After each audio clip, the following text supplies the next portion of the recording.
একাদশীর দিন শাশুড়ি মারে এই ডেরে বানাই দিছিলাম। শাশুড়ি মা প্রথমে দেখে কয় কি তুই কী বানাইছিস? আমরা তো সাবু মাহা খাতাম একাদশীর দিন, উপোসের দিন, তুই কী বানাচ্ছিস? কি খাতি ভালো লাগবে না? খায়ে আবার কিছু হবে না না তো?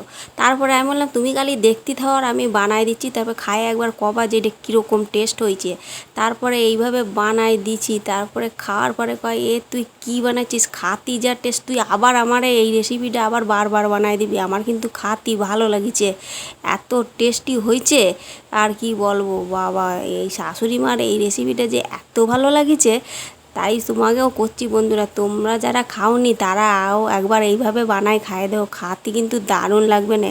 খাতি যে কী স্বাদ, ঠান্ডা করে খালি আর এমনি এইভাবে খালি ভালো লাগে খাতি।